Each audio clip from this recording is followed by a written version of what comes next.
I want to thank all of you all for coming out tonight, too. We made a commitment, which we are in the process of fulfilling, and that is to conduct a town hall meeting in every ward of the District of Columbia.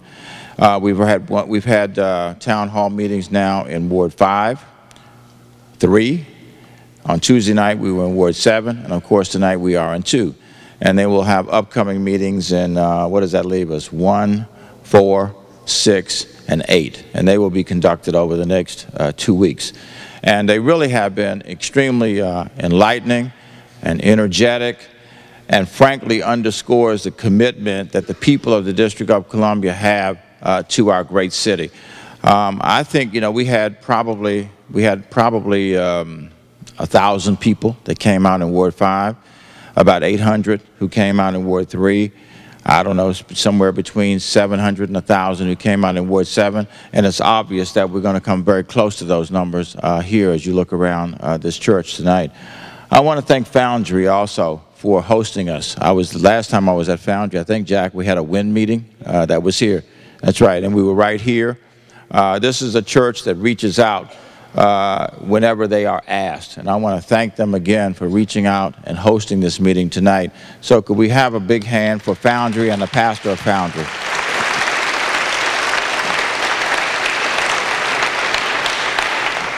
These town hall meetings really are designed to give me an opportunity to hear from the people of this city. And I think, as I've tried to do in any job that I've had, you will see things come back to you as a result of the feedback, the input that you give me in these meetings as we craft how we're going to go forward. I honestly believe that the city will be a better place for having listened to the people of the city and giving people an opportunity to be involved in how we move this city forward. And that is a style of leadership that I'm accustomed to, and it is a style of leadership that I will practice as we go forward, hopefully after November 2nd, getting ready to be mayor.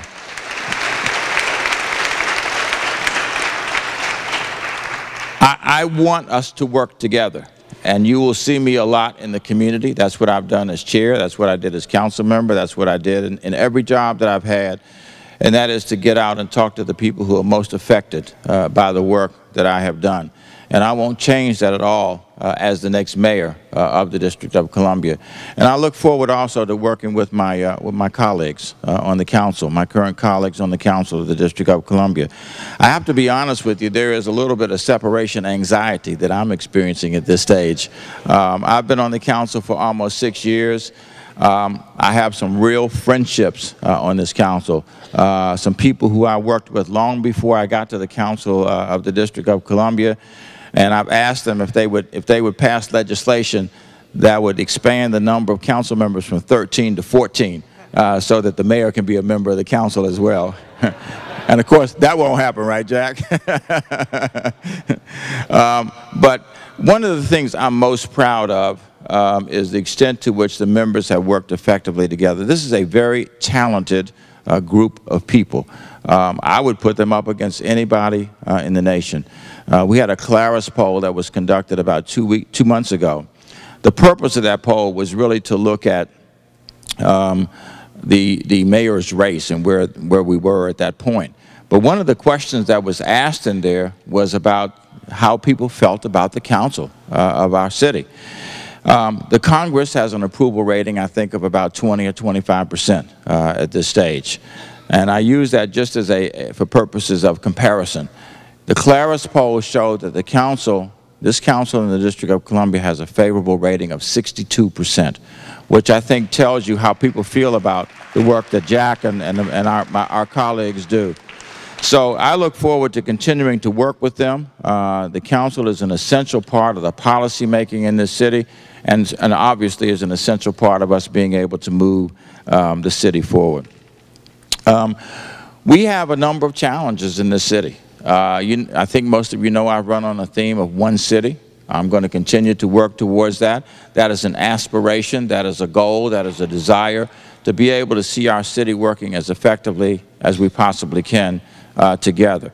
It doesn't matter what ward I go to. Basically the same issues are raised. People are concerned about education, they're concerned about public safety, they're concerned about people being able to work, and they're concerned about the future of our economy and fiscal responsibility in this city.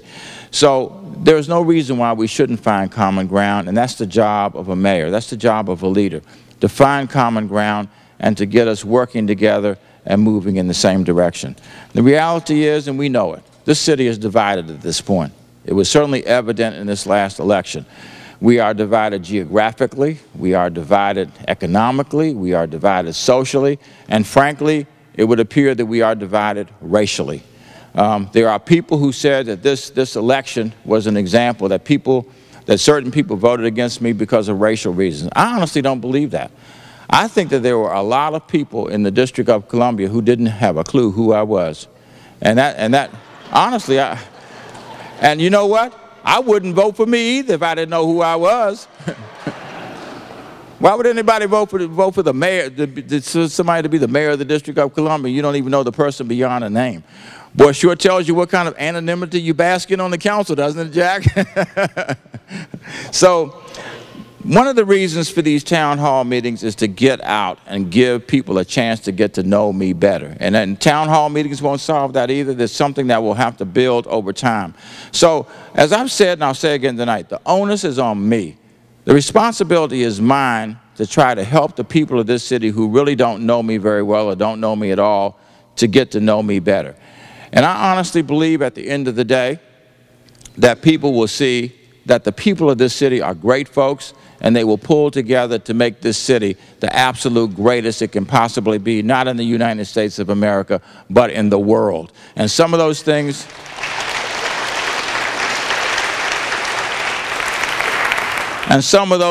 that we think divide us today, I think will cease to be dividers or the apparent dividers in the future. So we're going to work at that.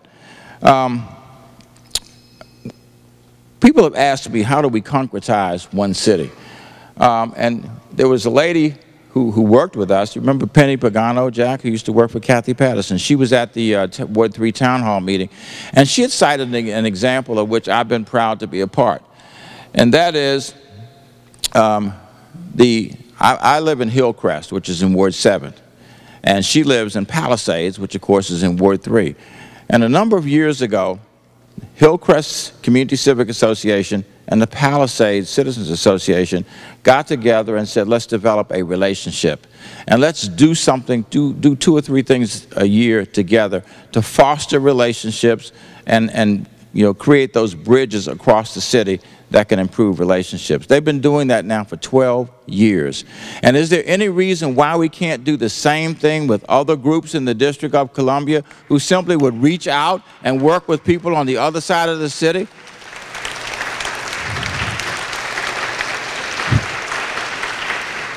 I think there will be constructive, concrete products that will come from that, but I think the most important product will be relationships in which people get to know each other better and realize what a lot of us know, and that is the issues are the same from one end to the other. It's amazing to me, because I live on the east end of the city, sometimes people will relate things to you that have no connection to reality, as if there's not one pothole in Ward 3. There's not one problem with the streets. I said, well, you better drive on the streets that I've been on, because the streets in Ward 3 have the same challenges as the ones in Ward 7.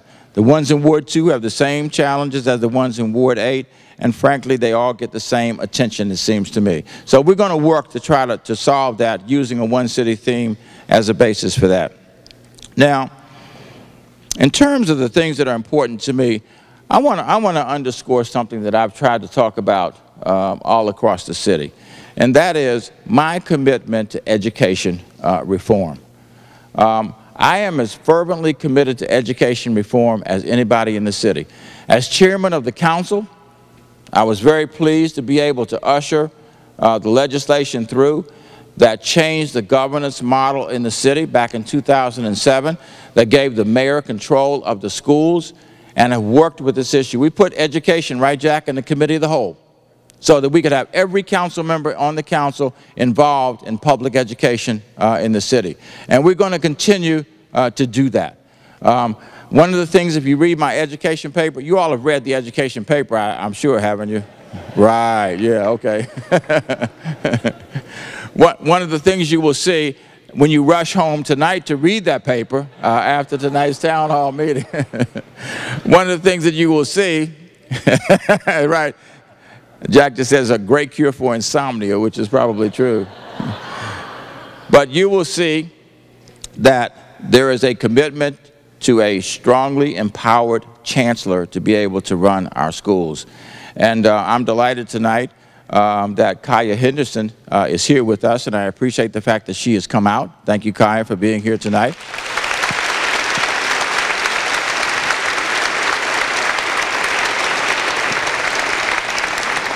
I want to make something else perfectly clear also, and that is that in the course of the decision making that has gone on the last few days, that I want to underscore the word mutual. That Michelle Rhee, Chancellor Michelle Rhee, who will be the chancellor until the end of this month, and I made a mutual decision about what direction we would pursue. Let me make something perfectly clear. Chancellor Rhee did not abruptly quit, okay? That is absolutely fallacious, nor did I ask Chancellor Rhee to leave her position. What we did was work on behalf of the D.C. public schools and the children of this city to do the best thing that we could. And I'm here to tell you tonight that she is somebody who is committed to our children. I think she made a lot of progress in moving our system forward, and we're going to continue that progress as we institutionalize education reform in the District of Columbia.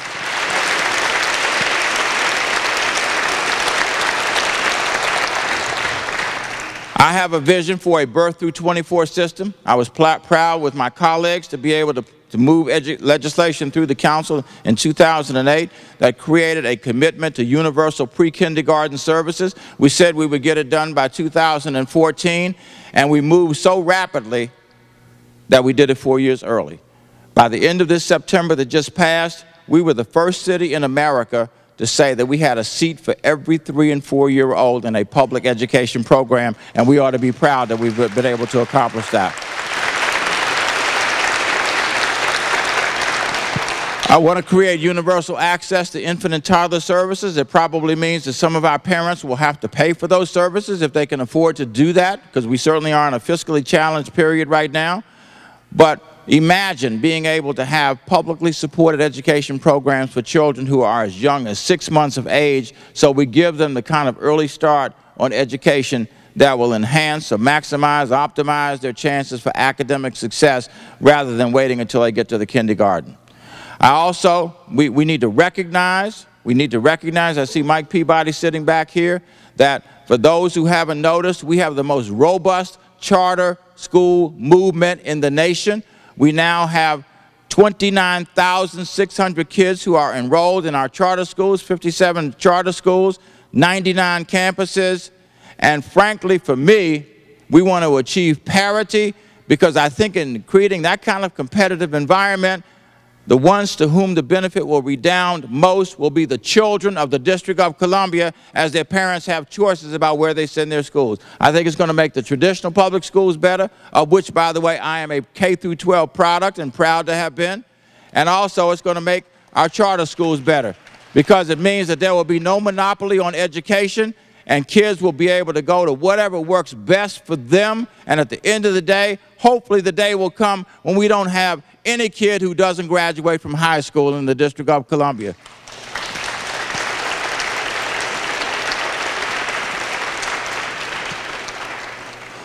We obviously have to reform our special education approach in the city. It is unconscionable the amount of money that we spend on 2 or 3 areas. First of all, the amount of money that we spend putting kids in private schools is unprecedented. There is nothing like it in the nation. Last fiscal year 2009, we don't know what it was for the fiscal year just ended, but $166 million spent on putting kids in private schools. $90 million on transporting kids in special education to private schools and D.C. public schools and charter schools, and another almost $10 million on attorney's fees. That is $250 million. We desperately need that money to reinvest in education, and frankly, we will have done our children a service if we provide them with the opportunity to go to a public education program where they will be around children who they are expected to be able to live with, work with, play with, when they get out into the world as adults. So let's make this a program not only that supports education, but one that supports a socialization effort with our children. We need to reform special education.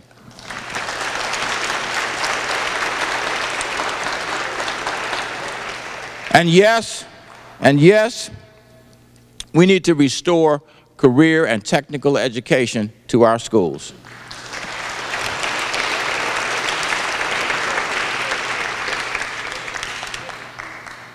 I don't know why vocational education was eliminated from the schools a number of years ago. At one time, we had 7 schools focusing on vocational education, which we now call career and technical education. And frankly, the elimination of those programs and the failure to keep them contemporary, I think, contributed mightily to our dropout rate in the city. There are kids who could not find themselves. And I think as we restore those programs, we've gotten Phelps reopened. We put $70 million into restoring that building. And what we need to do is not create a bunch of new vocational schools. We need to make sure we have elements of career and technical education in every one of our high schools so that we have comprehensive high schools all across the city. And we need to support higher education in the city. We now have a University of the District of Columbia that is on the move. We have a president who's been there now a little over 2 years, has a very ambitious and assertive agenda, and I am proud of what they've been able to do there. We have a new community college. Everybody aware we have a community college in the District of Columbia? We were the last jurisdiction, meaning last state in America, to have a community college. But ours is eventually going to be the best. We already have, we renovated the back of school. That is now open as recently as September. We just dedicated today 801 North Capitol Street. Some of you may remember that. I remember it because my office was in there when I was the director of the Department of Human Services. And boy, it was nice to see that building, not the kind of dump it was when we had our offices in there. That it was dedicated as the headquarters. We now have PR Harris in Southeast, and we are committed to having a campus of the community college in every ward of the District of Columbia to make that education accessible. And we're going to put a lot of energy into creating a flagship 4-year university. A lot of people don't realize that we already have one of the best public interest law schools at the university in the nation. It is ranked in the top. Did you all know that the University of District of Columbia's law school is ranked in the top 5 of the clinical law programs in the nation? We don't talk a lot about that, and we should. And frankly, they had a pass rate on the first time of people taking the bar after they graduated of over 80% of those students passed the bar on the first try, and that is phenomenal.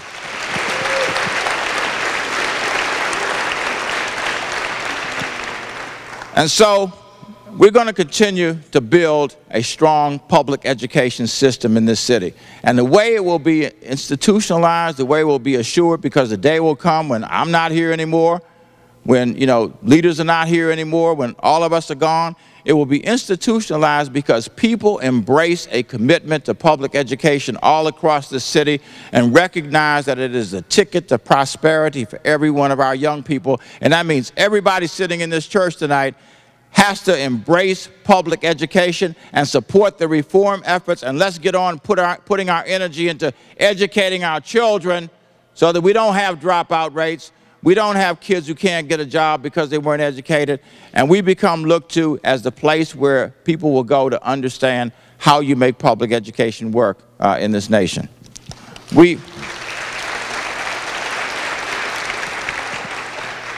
I'm going to stop after this. We've got to get our people back to work. We have a horrific unemployment rate in this city, 10.4%. When you go east in this city, in Ward 7, the unemployment rate is 19%. In Ward 8, it is between 30 and 35%. Almost 1/3 of the people who are looking for jobs, that doesn't even include the people who are not looking for jobs, the people who are looking for jobs, 1/3 of them don't have a job. The irony of it all is that we have more jobs in the city today than we had 4 years ago, and we have more unemployment than we had 4 years ago. The analysis is obvious, and that is there's a disconnect between the skills that are required and the skill sets of those people who are looking for jobs. Our schools can help resolve that. Our community college can help resolve that. And a reformed Department of Employment Services can help address that. The Department of Employment Services should be the leader on adult job training. It should be the leader on where adults can go and say, I want to get trained, I need a job, will you help me get a job? It shouldn't be known for a summer youth employment program that has been troubled over the last, I don't know how many years.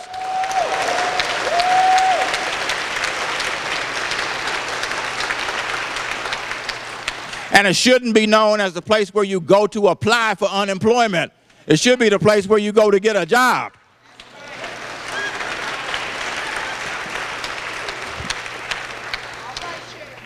We got to get more of our police officers out on the streets.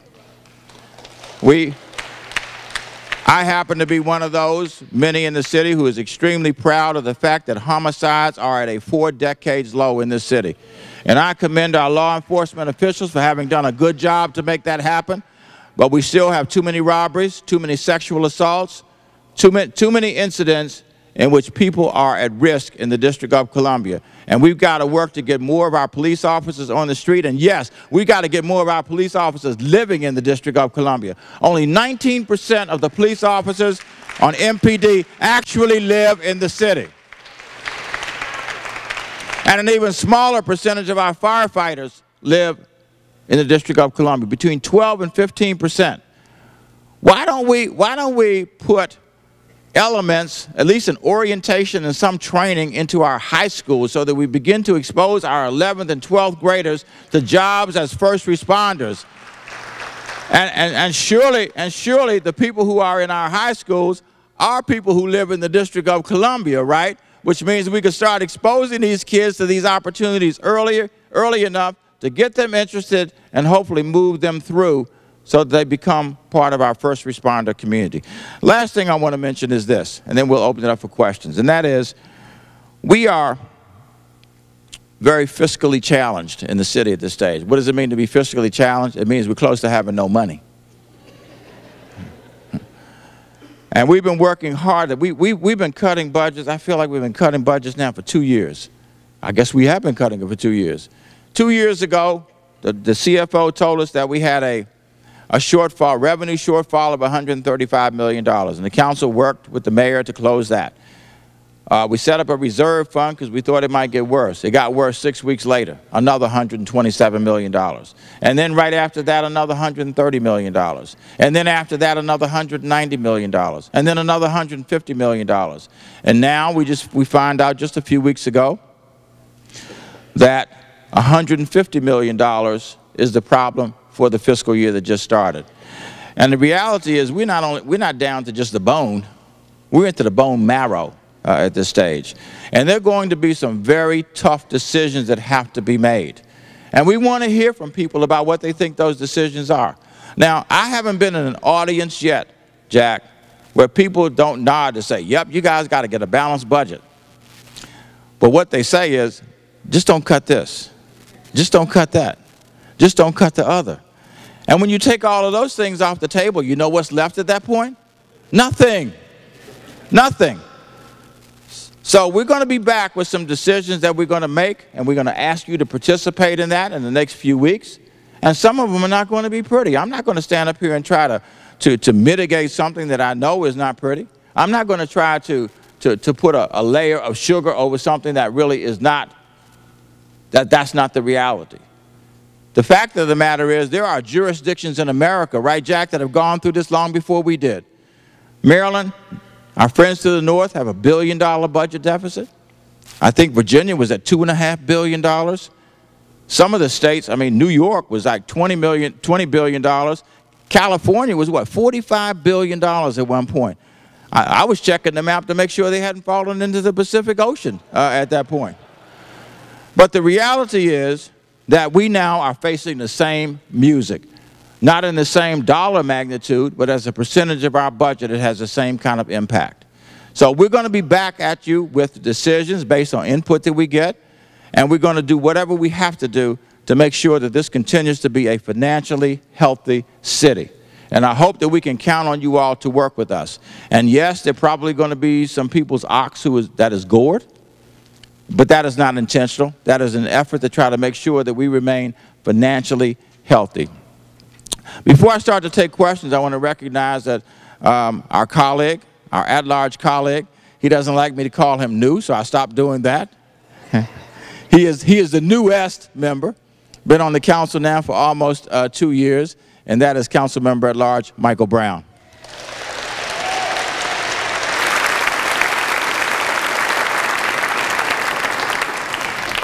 And I believe there is one other person, a former member of the council, who is here, who represented Ward. Is Jim Nathanson here?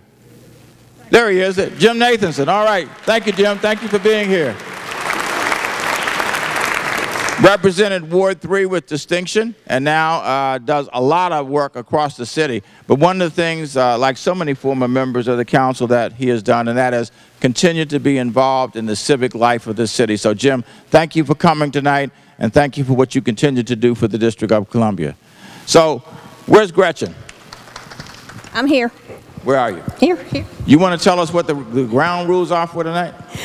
Okay. There are so many people here. We're really glad to see all of you, and we wish we could get all of your questions answered by the chairman, but that's going to be impossible.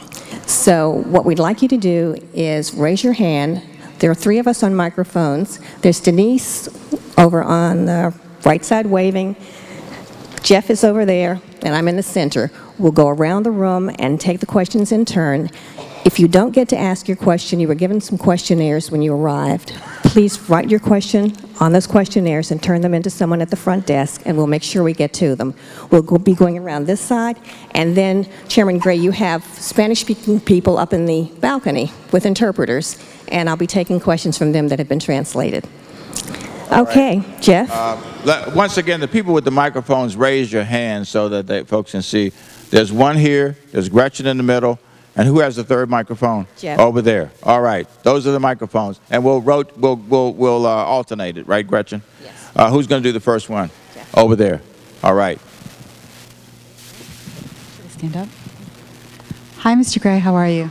A comment and a question. First, it was very encouraging to hear that you have a lot of experience with closing down bad facilities.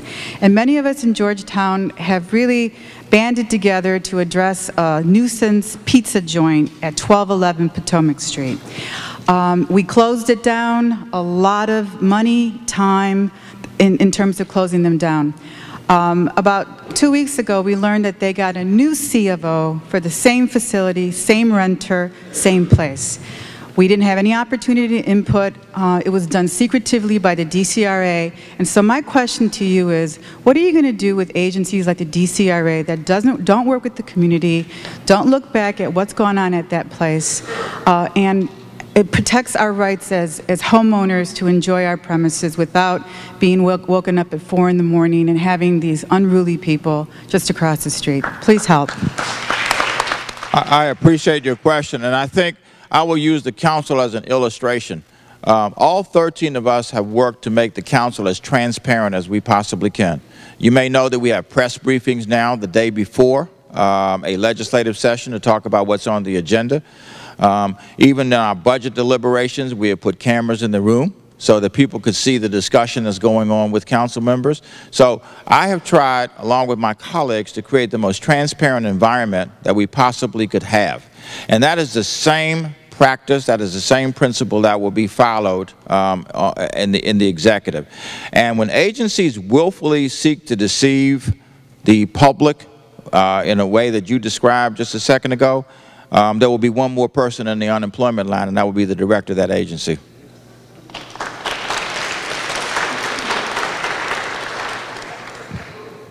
Okay. Thank you. Hi, Mr. Gray. Hi. My name is Pat Yates. We used to work together some years ago. At the Child and Family Services Division. Exactly right? Exactly right. I want to switch from the children and the adults who need, the children who need education and the adults who need jobs, to the old people in this city who are facing neglect and exploitation at the hands of others and abuse sometimes. The DC Office on Aging, thanks to Veronica Pace to a large extent, does a very good job of putting services across the city for seniors, but there are a lot of seniors who fall between the cracks and who are tremendously at risk in this community. So my questions are these. Number one, facing this terrible budget crisis that you're facing right now, what can be done to shore up services to these people? Question number two, is there anything that can be done to help Adult Protective Services do the job that by law it's mandated to do? It currently has a 1/3 vacancy rate and not enough social workers to go out and investigate complaints, so people are falling by the wayside, and further is directed by people with very minimum social service background. And question number three, is there a way of the same thing? Is there a way to facilitate getting home care services to these vulnerable elderly more quickly? Right now, the requirements are that a physician sign the orders for home care services. The Long-Term Care Coalition, which operates out of Iona House up in Ward 3, I guess, receives money from the DC Office of Aging and is working on this issue. So that's my question in a big nutshell. Thank you. Well, we'll find out what kind of memory I have, won't you? I think not to try to address every question in serial order, because I think that they are related, and the issue is how do we get support in for people who are very vulnerable, and I've done that in a former life. And, you know, if I stand up and say we're going to put more people to work in those areas, I don't think anybody would believe that, because we just don't have the resources to be able to do that at this stage. One of the things that we did when I worked in the field of developmental disabilities, and we had some of the most uniquely vulnerable people that we were working with, was to establish an advocacy program, a volunteer advocacy program. And we invested in a couple of people who were responsible for the training, the support, and the recruitment, training, and support for folks. And I have a feeling that there are a lot of people in this city who would step up. This is a very compassionate city. And I think that there are people who, if they were asked, would step up and try to help, at least in the short run, to try to provide that kind of support. The other thing that I support, and I'm glad you mentioned Veronica Pace, because she's here tonight. You want to stand up, Veronica? She did a fantastic job working with our...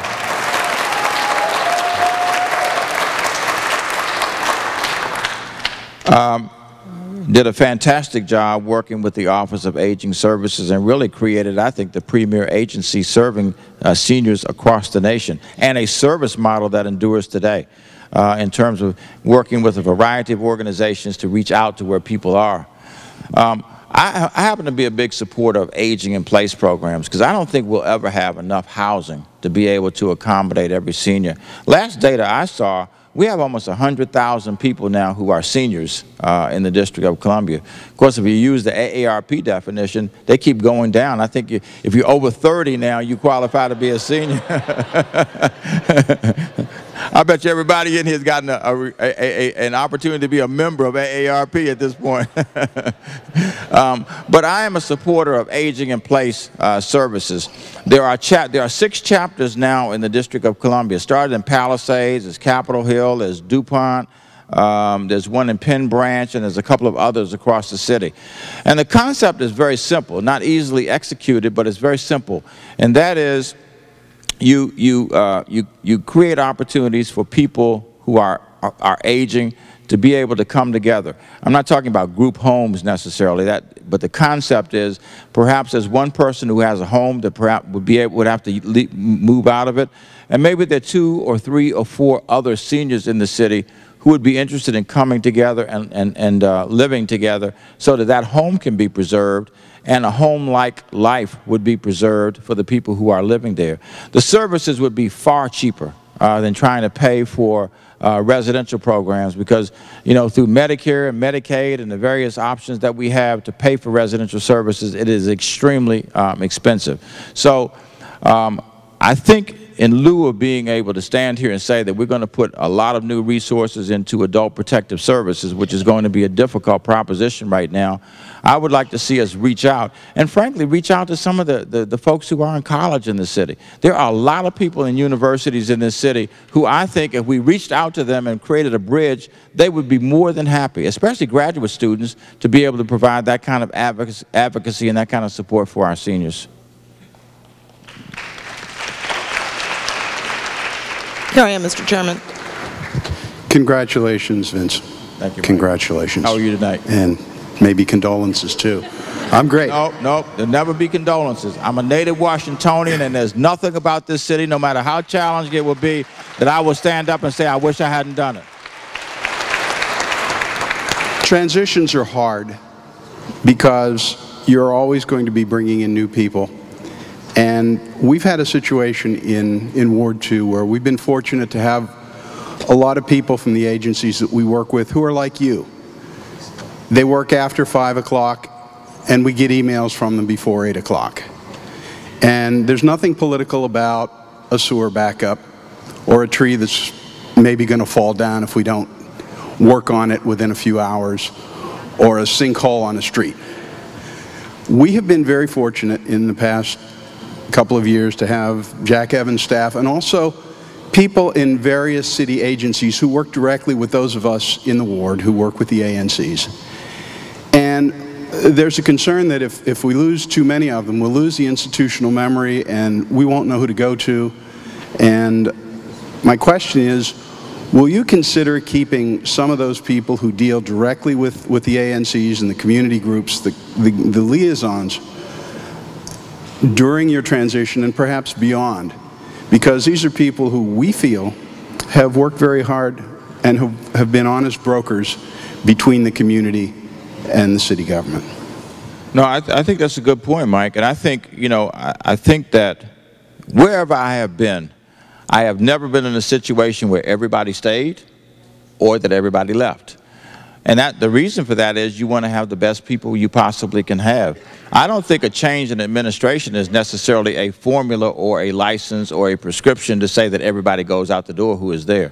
I think that's foolish. I think you want the best possible people that you can have, and some of those are the people who already are in these jobs. So that I think at the end of the day, you're going to see that, yes, there will be some people who will be staying, and frankly, there will be some people who will be bidding adieu, you know, because they should be going off to do other things. So I certainly couldn't stand here right now and say who those are, but you know, people who are doing a good job, and you know what? You and other people know who those folks are in the District of Columbia. That's why we need to listen to the people of this city so that we know who is doing a good job. And don't those people get a reputation that, you know, this person does a great job, call that person here, let me give you that person's number. And frankly, the reverse is true, and that is, don't call so-and-so because they won't do a thing for you. Okay, we have a question. Are we back over here? No, we're here, Chairman Gray. Where are we? Here? Well, up there. We have a question from our Spanish-speaking audience. In the balcony. Chairman Gray, how would you ensure that all agencies comply with the Language Access Act? Well, we started complying with at least part of it tonight ourselves, making sure we had an interpreter here. I think you do it. I think you do it by accountability. You know, one of the things I commend the mayor for was this CAPSTAT program that he started. And when agencies come before, you know, come before the city administrator or deputy mayor or whomever they may come before, I think one of the questions you ask them is the extent to which they are in compliance with the Language Access Act. And a lot of agencies are not at this stage, and it's not a hugely expensive program. Language access means, you know, having people who can interpret different languages, but also means having interpreters for people who may have hearing impairments as well. So I think it starts by measuring the performance of those agencies. And guess what? We will know before there's an accountability meeting who's not doing well, because where will we find out from that they aren't doing well? From the people of the District of Columbia. You know, with emails now, man, people email you about everything. And some of it's actually true. Chairman Gray, over here. Yes. Chairman, I would like to thank you for supporting this statehood. My question is simple, that why is it in the past only one organization that promotes DC statehood and full voting rights in Congress always get the grant for promoting DC statehood? Other organizations don't get a fair chance at bidding for that grant money to promote DC statehood. That is my question. I appreciate that question. And frankly, not to be flippant, but I'm less concerned about how many organizations get a grant, but how many people get involved in promoting self-determination in the District of Columbia. Frankly, people have asked me, what am I going to do? Am I going up on the Hill? Yeah, I'll go up on the Hill. I don't have any problem going up on the Hill. But what good does it do when I get up there and I look over my right shoulder or my left shoulder and I see two people with me? I'll have a very polite meeting. Well, Mr. Gray, how are you? We're really glad. How's it going in the District of Columbia? Self-determination, I think that's a great idea. Keep working on it and let us know how it's going, okay? Now, what will that have accomplished? The problem in this city, in my opinion, is not how many people get grants or organizations get grants. The problem is there's not enough outrage among the 600,000 people to say, we're sick and tired of paying taxes and somebody needs to do something about it. I go to all the rallies. I was one of those who helped to preserve Emancipation Day in the city because I saw it as an opportunity to promote self-determination. So the question for me is, when are the people of this city going to get fed up enough to stand up and say, while it may not be solved tomorrow, we are sick and tired and we're going to let people know how we feel about being deprived of a vote in Congress, having no senators, paying taxes, not being able to pay our dues and not get a membership card, and being treated like second-class citizens in this city. And by the way, I don't have a problem. I don't have a problem with that kind of protest. I don't have a problem with that kind of demonstration because I have done it before. But it is not going to be effective if I do it by myself. So I would ask everybody in this room and others across this city, when we stand up to do something, no, don't have it be 25 people or 50 people. Have it be 500, 1,000, 10,000 people. They can't lock us all up.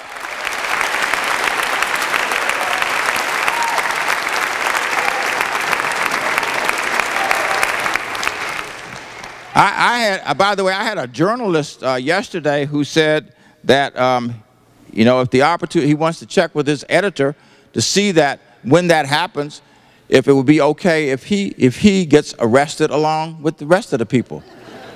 Now, if 5,000 people get arrested, where are they going to put us? We don't have any jails for 5,000 people, so what's going to happen? Wasn't this country founded on exactly what you have? Stand up. Stand up. John, stand up. No, sir. This gentleman right here. Oh. What does your shirt say? Taxation without representation. That's exactly right. Isn't that what the country was founded on? This is quintessential hypocrisy. And that is, we are a country that was founded on resistance to taxation without representation, and we are the only capital of a nation in the free world that doesn't accord a vote in this national legislature to the representative, and let alone having any real voice in things. So, you know what? We all ought to be walking around with those shirts on, and it ought to mean something to us in terms of our action. Thank you for wearing that shirt today. Here's our next question. Mr. Chairman, my name's Matt Carey. I've been a resident of the city for 39 years and lived in 4 different wards. Veterans movement also. Yes, sir. I'm a veteran of the United States Army, Vietnam, and I have a big question that has not been answered by previous mayors of this city. We have about 34,500 veterans in this city. That doesn't include those that are currently serving in the National Guard and those that have volunteered for Iraq and Afghanistan.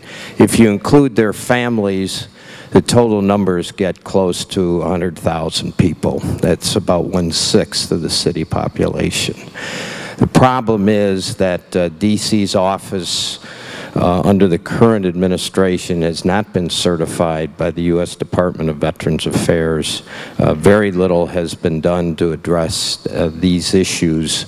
As I currently speak tonight, the Office of Economic Development has already rendered a decision on Walter Reed as to the usage of property. A group called National Capital Veterans Coalition submitted an application. It was 20 VSOs and other 8 nonprofits, and that application has not been accepted. We are only looking for 2 buildings over there to be used for reintegration and rehab of our soldiers and help for their families. And what will you do when you take the seat as mayor to deal with the veteran and military family problem? Well, I think we'll do something before that, and that is during the transition we'll have a group that looks specifically at helping us develop a strategic plan for how we address these issues, starting, Matt, with the issue of the certification of the Office of Veterans Affairs. I don't know all the details of what a certification requires, but I can't believe that it's not achievable, because we have been certified in the past, haven't we? Yeah, and it lapsed at some stage. So what I'd like to do, and I'd like to ask you to work with us during the transition, is to work to put together a plan with timetables associated with it that will get us back to the point where we are certified. I think we have just a meager number of people now working in the Office of Veterans Affairs. I think that might be an area where the Department of Veterans Affairs might give us some assistance also if we reached out to them to say, listen, we'd like to add 2 or 3 or 4 people to work in that office. And as people are starting to get towards retirement age in the military, we might be able to pick up a person or 2 or 3 who would work in that office as well. So I would hope that you would work with us during the transition to put together a plan. We'll make sure that there are specific deliverables associated with that over a specific period of time, and then we'll come back and measure how we did on it.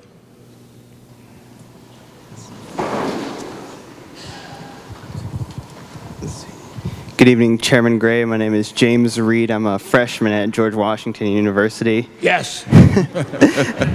I graduated from George Washington University. Yes. 437 years ago.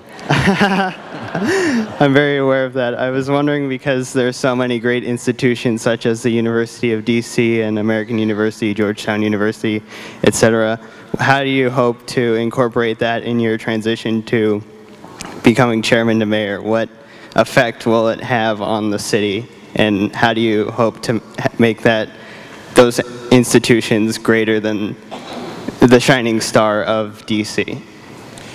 Well, we have some great institutions in the city, as you pointed out. I won't start naming universities because I'll probably leave somebody out. But you named a number of them yourself.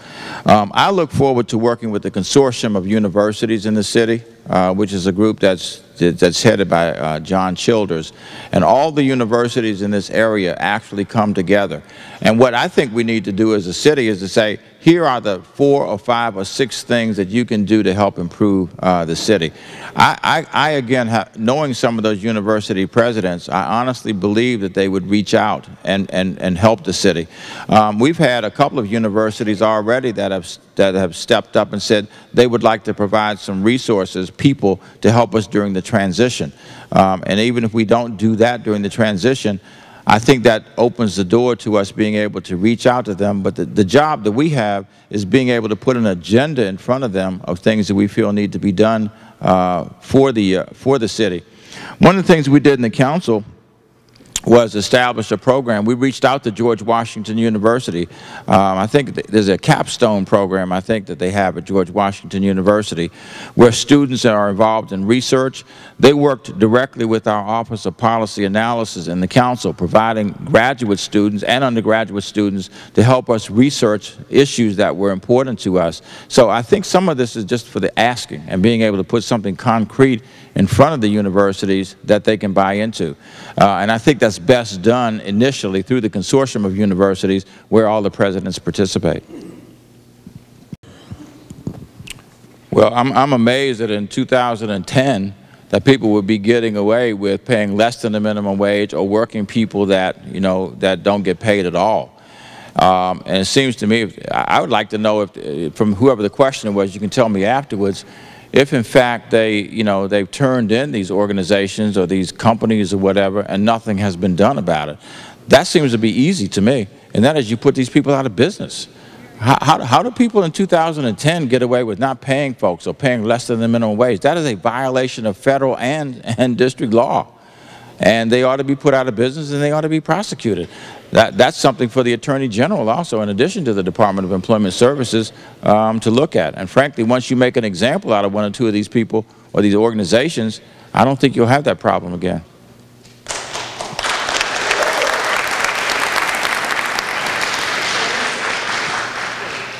Thank you. Mr. Gray, I'm a lifelong Washington, D.C. resident, and I'm just wondering, are we going to keep the homeless budget the same way it's been for the last few years, or will it be cut? And also, I'm wondering, if you made D.C., if you made it a right, the council made it a right, and the mayor made it a right for 2 men and 2 women to get married in the city. So should it be a right for people who was born in the city to have some type of housing? And will the D.C. Council try to work towards that happening? And do you think you did the city a disservice by actually not giving us the right to vote on same-sex marriage in this city? No, because I think in the latter case,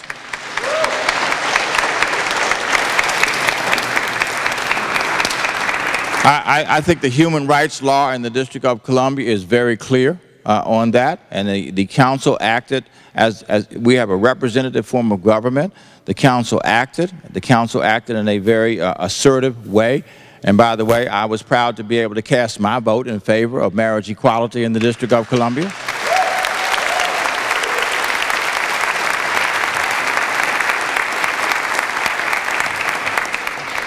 The human rights law in the District of Columbia makes it very clear that we cannot engage in any action that would diminish, abrogate, you know, in any way reduce the rights, for want of a better way of putting it, of people who are protected by the human rights law of the District of Columbia.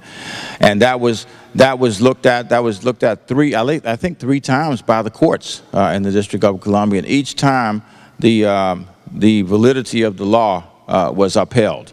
Now,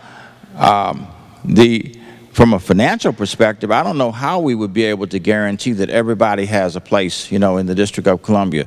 Back 20 years ago, there was a right to shelter law in this city, and frankly, it came close to bankrupting the District of Columbia. I mean, from the perspective of a compassionate approach, it makes a lot of sense. From the perspective of being able to implement something like that, there would never be enough money to be able to do it. And I don't know how anybody would safeguard against people coming from somewhere else because they realize that we have that kind of liberal approach. You know, I went to the auto show about 2 years ago in Paris. And while I was there, we met with the deputy mayor for the city of Paris. And he said they had, I think he said they had 100,000 people, families, that needed housing. And they made this huge commitment to house all these families. And they got about 70,000 of them housed. And at the end of the day, after they did all that, they had 80,000 families that were not housed.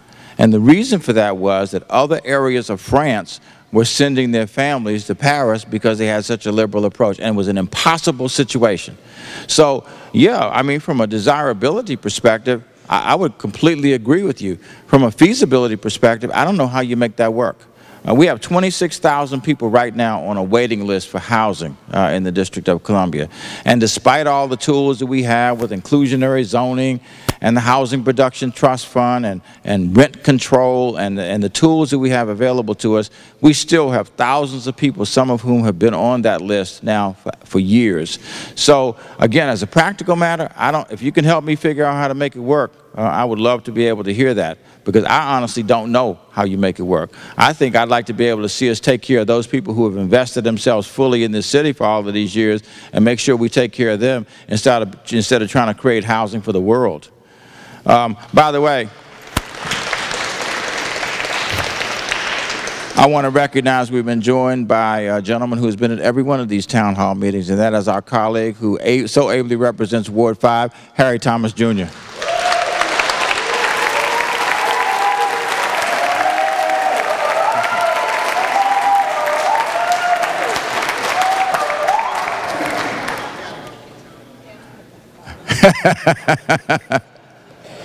Where are we, Gretchen? Oh, right here. I'm sorry. Okay.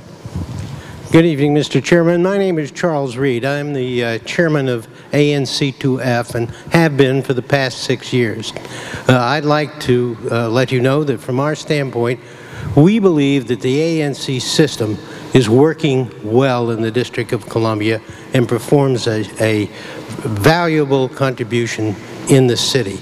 However, we find that while most of our relationships with the agencies with whom we deal are very well respected, and we participate effectively as well. But in one case, that is not so, and that is as a result of the recent appointments at the ABC board, where we are finding that our attempts to have a level playing ground to protect the residents at the same time being fair to licensees, the field is being tilted. And the board is, in some instances, acting irrationally and illegally. And I'd like to solicit your support when you take office to help correct a very unfortunate situation, which is hurting not only our ANC, but others around the city. I appreciate that, and I've actually heard that concern expressed before. One of the things that we intend to do is take a look as best we can during the transition at all the boards and commissions. There are about 175 boards and commissions in this city, and there probably are north of 2,000 slots on those. Some of them have vacancies. That we need to take a look at it from the perspective of whether some of these things are now are archaic and no longer needed. Some that perhaps could be merged with others, and look at the membership of them as well. Something like the the ABC board plays a huge issue in terms of establishing policy in that area in the city, and as a result, those are some of the ones we would take an early look at during the transition period. I don't know whether we'll get through all of them or not, but we will continue that on if we don't get through all of them during the transition, because I really think it's time for a fresh set of eyes on our boards and commissions. And boards and commissions play an incredibly important role in the city. They really are very influential in setting policy in so many areas, or influencing policy by the council and by the mayor. And I look at them as an arm, of the people. So that we can understand, how people feel on specific issues. They engage in licensing, they advise on homelessness, on any number of issues in the city, and certainly on, policy around how we treat establishments that are purveyors of alcohol, purveyors of drinking, let me put it that way, in the District of Columbia. Mr. Chairman. I thought you were getting ready to hand that microphone to Bill Turk. Chairman Gray, my name is Timothy Jenkins. How are you, Dr. Jenkins?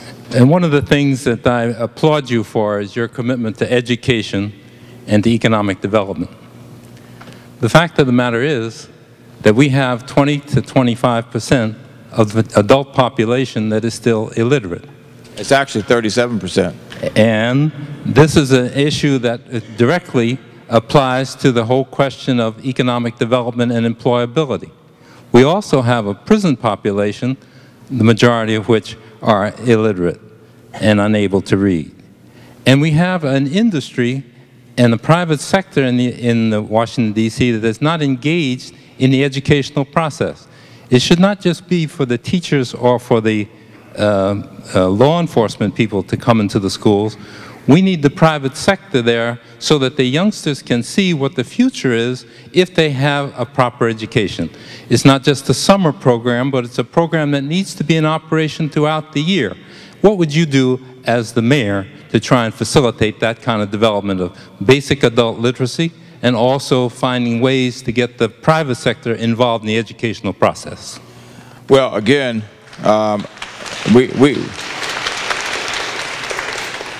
we have a huge functional illiteracy rate in the city, and functional illiteracy can be defined in practical terms as people who can't even fill out a basic job application. And that's one of the reasons why we have such a disconnect between the jobs that are available and the level of unemployment in the city. It is a daunting problem, and I'm not going to stand up here and pretend that it's not. The council protected the budget of all of our adult education programs in the city. When the budget came over from the mayor, those programs have been reduced substantially. And even though we would challenge, we put every dollar back into the adult education programs. It's got to be a combination of what we can do through our university system, and I think the community college. This is what community colleges do around the country. They actually deal in substantial part with problems with literacy. I'd like to see our adult education programs moved under the community college, those that exist, and then try to expand the community college so we can further address that.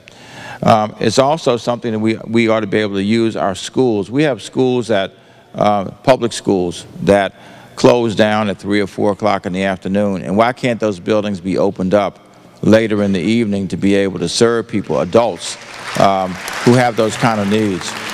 In fact, we really ought to be able to use those schools as training opportunities as well. I think my colleague Kwame Brown left, but I know he has been a proponent of, for example, opening up Phelps at night so that whatever they do in the daytime for the students would continue. But why can't those programs be used at night, or those buildings be used at night and on weekends to be able to serve adults? We also need to work with CSOSA. You talked about the incarcerated population. We have between 2,000 and 2,500 people coming back from incarceration annually. And we need to work with CSOSA and others to start the transition of those folks back into the community before they get back into the community, because if we wait until then, it's an almost impossible situation. People don't have the skills. And I've talked to a lot of people, especially during this campaign, who you meet, they can't find the job. They are rejected because they have records.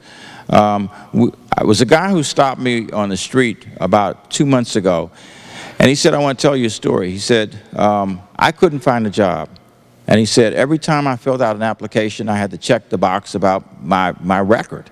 And he said, as soon as they saw that, they wouldn't hire me. And he said, "I decided to fill out the application and not mention that I had a record." And he said he got hired. And he said he was doing a great job. He got called in several months later by the people who run in the company and said, "We want to talk to you." He said, "We have now checked your background and found out that you have a record. You are fired." So we've got to be able to address the question, too, if people are coming back into our communities, what are we prepared to do to facilitate a transition back into the community? And it needs to be more than just a conversation.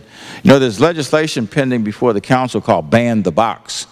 And I know that there are people who have a problem with it. Banning the box would be to take that particular question off of applications so it couldn't be asked.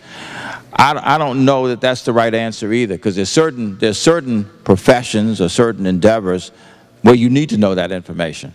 You know, we obviously, let me use an extreme example, we don't want to hire somebody in our public schools who is who's had child molestation issues. What I'd like to do, and I invite you to participate, is help us look at this issue during the transition, because that's not going to be easily solved. If we make progress in 4 years, I'd be absolutely delighted on that. And we have, again, an increasingly large number of people who are returning from our correctional institutions back to this community. But It's not going to be solved either for that population until we start to increase the number of services that we have in the D.C. jail and some of these places all over the country where we're sending people now who are being incarcerated. And a lot of those who fall in that functional illiteracy category are people who are coming back from our penal system. We have a question here.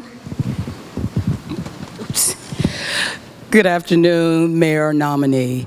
I wish it were afternoon.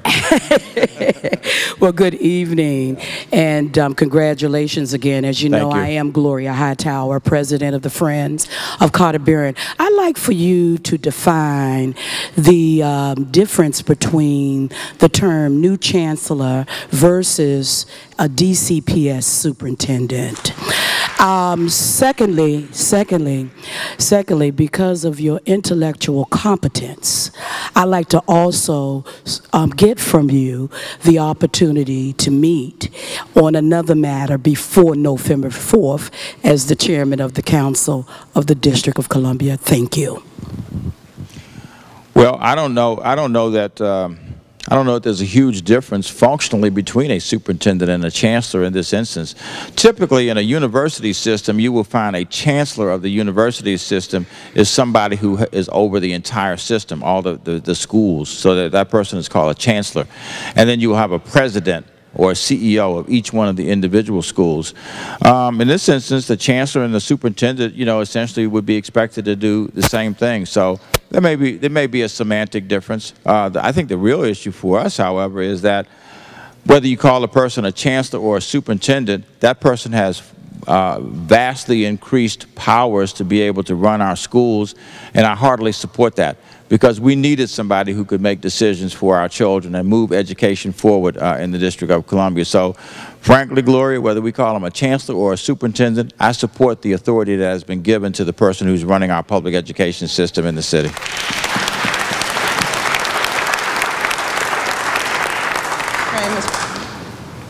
Hi, Mr. Gray. I'm Allison White. I'm a resident of Ward 2. And I have a comment and a question. My comment in regards to the budget deficit, which you mentioned at the beginning, I just wanted to say I would support higher taxes and a more progressive tax base as opposed to cutting safety net programs that are already struggling.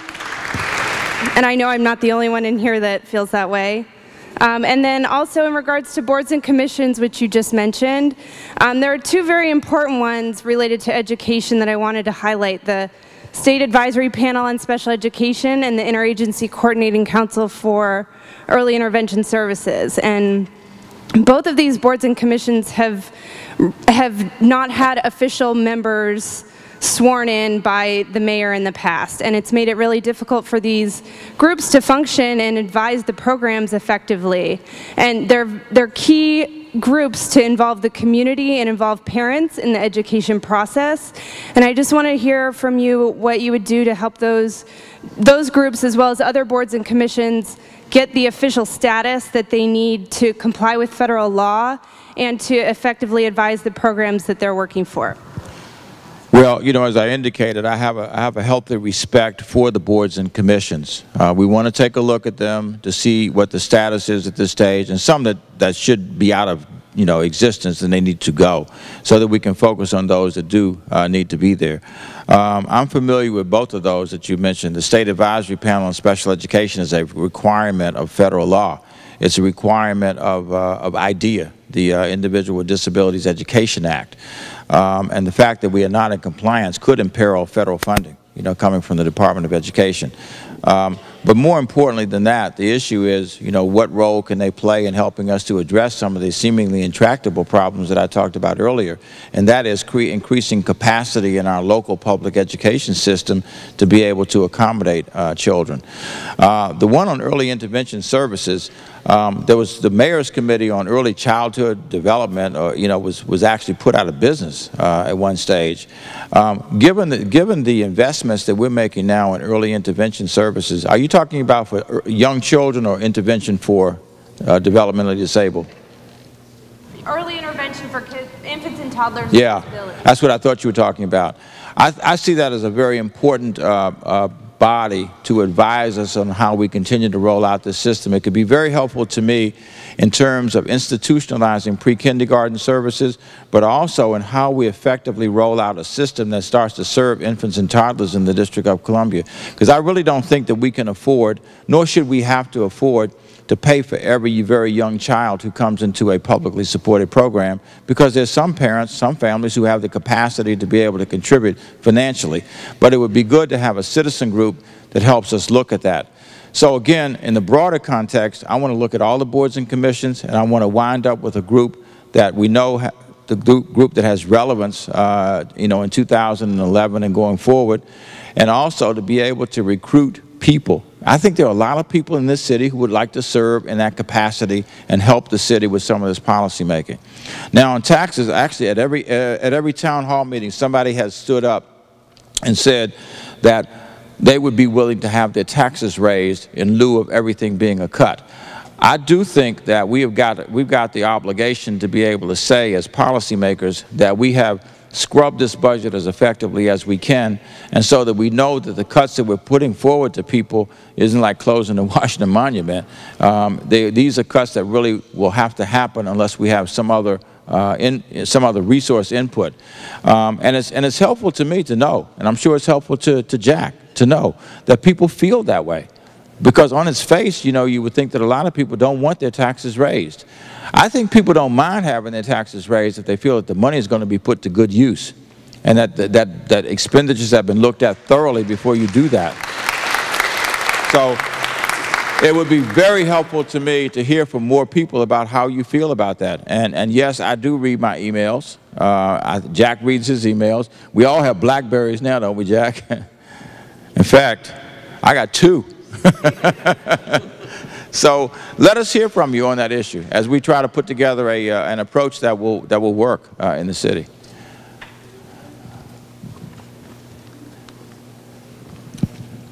Yes, Chairman Gray, it was reported this summer that there has been some organizations here in the District of Columbia have been holding events, and they have not paid, I guess, the fees in relation to having those events, and they've been giving a pass by the mayor's office. Could you tell me what you would do in a situation like that? Have a level playing field, and that is whatever the policy is that applies to everybody. I think you're talking about some events that, you know, like marathons and you know, races across the city where there was a police presence that was required, and that the people didn't pay the fees for that. That sends a really bad message, I think, to other organizations in the city that do have to ante up and don't get the same benefits. And frankly, we're not in a position to be able to give away anything at this juncture. So a level playing field.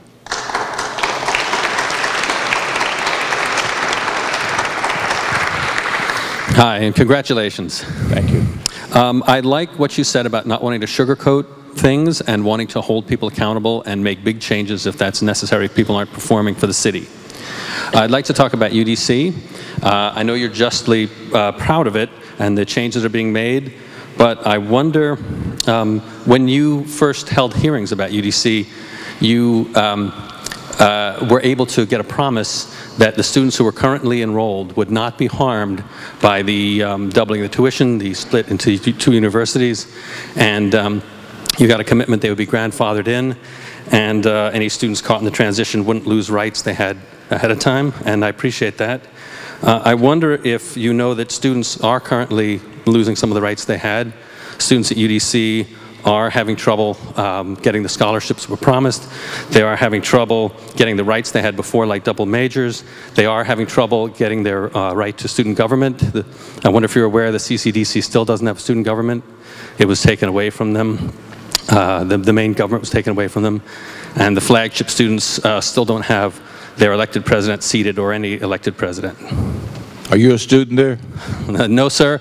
I'm speaking for a number of students who are afraid to speak because of retaliation, like the retaliation that was taken against the recent whistleblower who sued the city and won about $200-something thousand. What I would ask you to do is, and I'll be delighted to follow up because I work very closely with the university, if you could chronicle what you have there and send it forward either in an email or a letter or in some fashion that we have it in writing, and I promise you we'll follow up. Thank you, sir.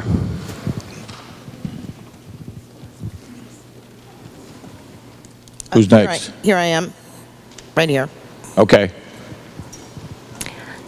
Hello, my name is Martha Ross. I have a question related to how different agencies and nonprofits can work together in the service of a shared goal. So for instance, you were talking about helping residents get more jobs, and that can involve adult literacy, career and technical education in the public schools, the community college, social service agencies, welfare agencies, nonprofits, and it can be very difficult to get them all to pull together. They're all trying to do the same thing, help someone get the skills and education that they need to get a job. Do you have thoughts about how different agencies can work together and with nonprofits to do that? Yeah, I do, and I'll give you an illustration. I think that, we from time to time have had the role of deputy mayor in the city, and I think that's exactly the kind of function that a deputy mayor can perform. When I look at the role of deputy mayor for education, one of the things that I would expect is that that person would be an effective coordinator between, the various elements of public education. We spend over $2 billion on public education in the city now, through the University of the District of Columbia, through charter schools, through DC public schools, through early intervention services, early childhood education services. That is the job of a deputy mayor. In fact, one of the roles that I have proposed that we add is a deputy, or recreate, is a deputy mayor for public safety and justice, who could help to bring together the first responder agencies, fire, and the police, along with corrections and the Homeland Security and Emergency Management Agency in the District of Columbia. So it's a very difficult proposition, because people typically don't work together unless they are required to work together. We always talk about people operating in silos, and some of the very ones who complain about it are the first ones who are to engage in the same behavior. But I think that's where the role of a deputy mayor can be most effective, and that is being slightly above the agency level, but having a set of agencies for which she or he is responsible, and working to bring about better coordination among those agencies. And the nonprofits, I think, would be more than willing to participate if they are invited in. I've been in the nonprofit community, worked in the nonprofit community for a number of years, and it wasn't a question of not wanting to participate. Oftentimes we weren't invited in and weren't given the opportunity. Okay, we have one here. Good evening, Mr. Gray. We have posted more than 20,000 posters for you all around DC through an agency called TANAC organization, through Mr. Jim McGrath. My question is, you said you're going to have more authorities added to the Washington, D.C. I'm in America for 18 years. I'm from Bangalore City, India, and I lived in the district for 10 years. Last year, July, I called authorities to get some help. Someone stole something, and I knew the person. But instead of helping me, they sent me to Hampton Roads Regional Jail for 5 months and 1 week, and they let me out on this ankle bracelet that I have going on 10 months. Is this going to continue in the District of Columbia? Because I am the first victim before even SB 1070 was about to be implemented in Arizona. I missed part of the question. Gretchen, can one of you rephrase it very quickly? Yes, sir.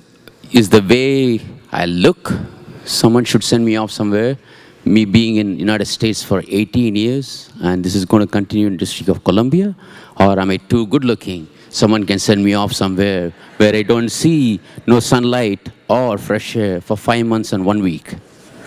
Well, you are good looking, I will admit to that. You know what, since we're getting towards the end, I think that's a fairly complicated question. I will stick around afterwards because we're right at the very end. If you will come down as soon as we finish, I'll be happy to address that a little further with you, okay? I want to thank you all very much for coming out. I want to